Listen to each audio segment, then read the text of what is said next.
With more than 1 million Kiwis set to be older than 65 within the next few years, questions are growing about whether New Zealand's superannuation settings can stay as they are. There are calls to lift the age, but it comes with a warning. Raising it alone is not a silver bullet. Ava Whitworth reports.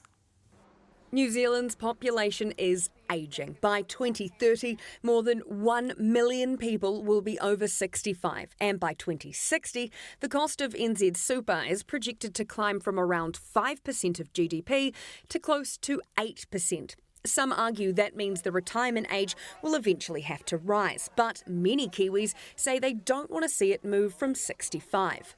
It's 60 to 65. That's the ideal age. I think it's okay. 65 is pretty standard.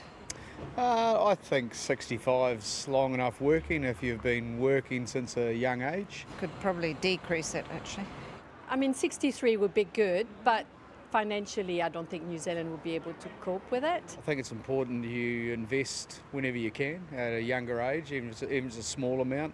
By the time you're in your 60s, there should be a little nest egg there for you, rather than relying on the government to top you up with the super. Former MP and now Chief Executive of the Aged Care Association, Tracy Martin, says focusing on age alone misses the bigger picture. Well, it's a very simple conversation. So it's too simplistic for what is actually the reality of our world with an ageing population.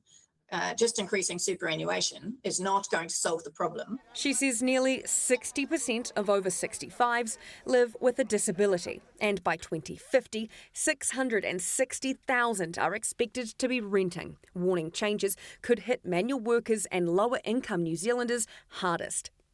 The Retirement Commissioner agrees there's no single fix. Affordability is being framed just as a fiscal issue. It's not being framed as a societal or cultural issue as well. She says lifting the age is just one lever, and doing it in isolation could create new problems. Doing just one thing is not going to solve a problem. It will create others. If you raise the age just all by itself, you will immediately plunge some sectors into poverty if you don't have a long enough runway, like say 10 years.